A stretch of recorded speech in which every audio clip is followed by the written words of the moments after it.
Hello, Harcum ECE students. This is Christine Carlson with another video about accessing information in Power Campus.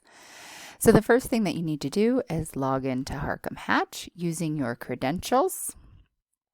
And you will see all sorts of options. Starfish is obviously where you're going to go to set up tutoring appointments or to meet with our ECE mentor. So you can use that. But for the purposes of this video, we're going to go into Power Campus. And this is what you will see when you log in. You can see up in this right-hand corner is my test profile for Johnny Test.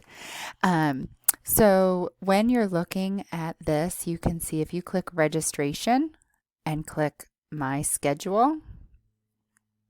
Obviously, I have no schedule available, but your schedule would appear here. Remember that when you're viewing your class schedule, you need to separate the LDR1 and LDR2. Okay. In this module here under registration, you can also view your academic plan.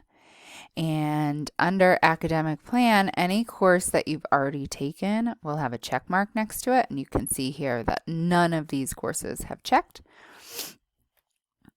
And yours will be a little bit different because you are early childhood. So these are all of the allied health sciences options that there can be.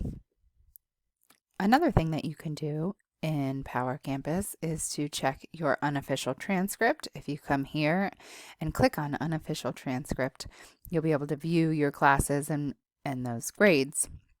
But you can also request an official transcript. So if you're planning on transferring to another institution or graduating and moving on to a 4-year, this is where you would request an official transcript from the college. Again, here in Power Campus, you can view your class schedule, you can view your academic plan, you can view your grades. You can also request an official transcript and view your unofficial transcript. You can look at some degree requirements, but then you can also check your bill, look at your financial aid, and make payments here. So if you have any other questions, feel free to contact me.